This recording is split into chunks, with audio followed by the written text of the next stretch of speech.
नमस्कार मित्रांनो, वंदे मातरम. वास्तवावर बोलू काहीतरी या माझ्या शृंखलेमध्ये पुन्हा एकदा आपला स्वागत. मी आपला मित्र राजेश वासंती साबाजी किर्लोस्कर. मित्रांनो, तमिळनाडूच्या राजकारणामध्ये तुम्हाला सनातनचा पराभव झालेला दिसला असेल.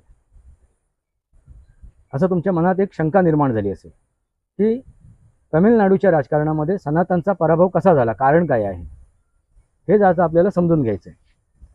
मित्रांनो, तमिळनाडूचे जे राजकारण आहे ना, ते द्रविड राजकारण, कारण दोन्ही पक्ष द्रविडी होते. मग तुम्हाला स्टालिनचा जो पक्ष होता प्रमुख, तो सुद्धा हा द्रविड पक्ष आहे. आणि दुसरा पक्ष AIDMK हा सुद्धा द्रविड, म्हणजे दोघांची विचारधारा द्रविडियन आहे. एखाद्या वेळेला हा पक्ष निवडून यायचा, एखाद्या वेळेला हा पक्ष निवडून यायचा, म्हणजे दोन्ही वेळेला राजकारण जे व्हायचं ते द्रविडियन राजकारण व्हायचं. तिथे सनातनला कुठेही जागा नव्हती.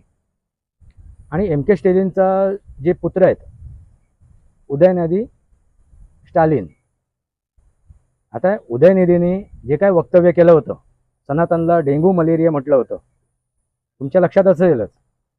सनातनला उखडून टाकायचं, नामशेष करण्याचा त्यांनी प्रतिज्ञा केली होती. आता अस्तित्व अशी झालेली आहे की या स्टॅलिनची, उदयनिधी स्टॅलिनचीच अवस्था अगदी भयावह आहे. त्यांनाच उखडून टाकलेलं आहे. पण हे उखडलेलं राजकारण आहे, हे नेमकं कुठलं आहे?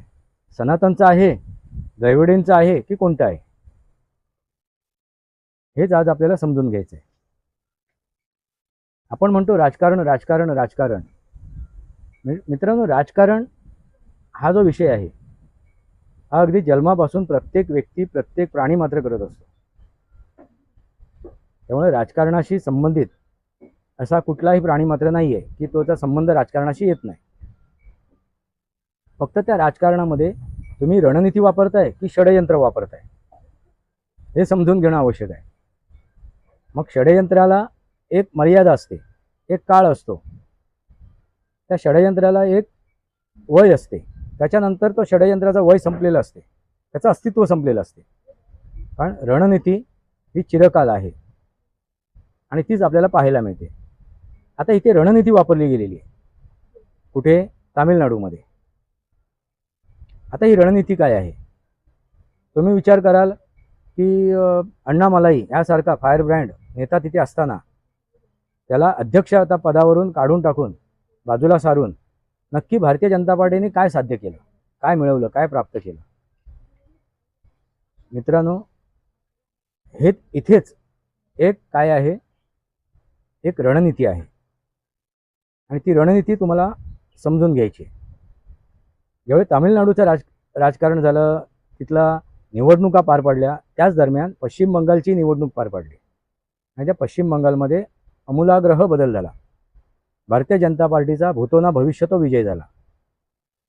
मित्रांनो, ह्याला कारण काय आहे तर रणनीती.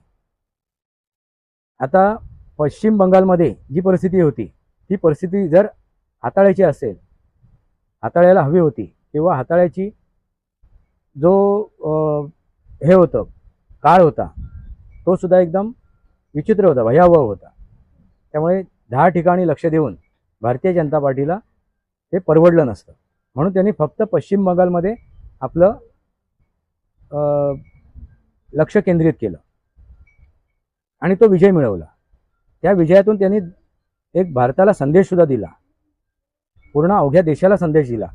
तो म्हणजे जर सनातनशी तुम्ही गद्दारी कराल, सनातनला संपवायचा प्रयत्न कराल, तर तुम्ही संपाल. हिंदुत्वाचा विजय आहे तिथे, सनातनचा विजय आहे. आणि तो कोणी मिळवलेला आहे तर सामान्य जनतेने.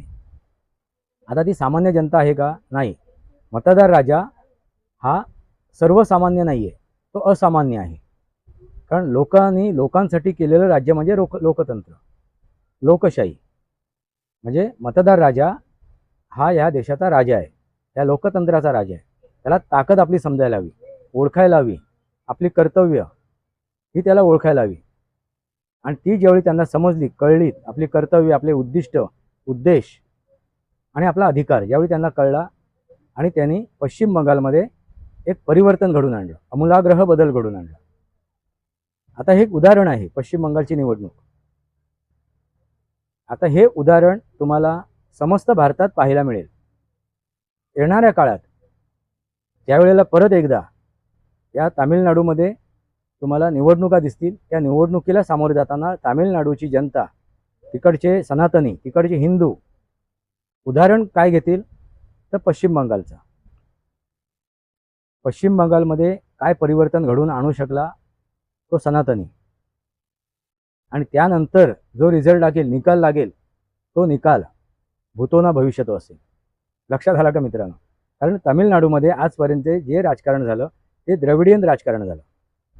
दोन्ही पक्ष जे होते, अण्णा द्रमुक किंवा द्रमुक पक्ष, हे दोन्ही पक्ष द्रविडियन राजकारण करणारेच होते. एका वेळेला अण्णा द्रमुक निवडून यायचा, एखाद्या वेळेला द्रमुक पक्ष निवडून यायचा.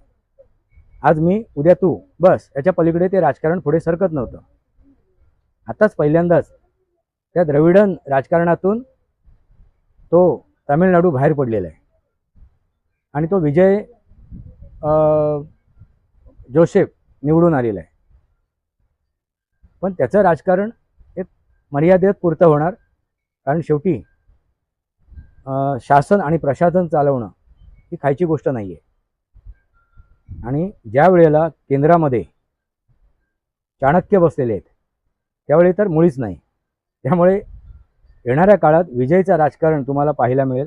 त्यांनी अगदी भरमसाठ योजनाचा लाभ देण्याचा ज्या घोषणा केल्या आहेत त्या ते पुरे करू शकतील की नाही सांगता येत नाही.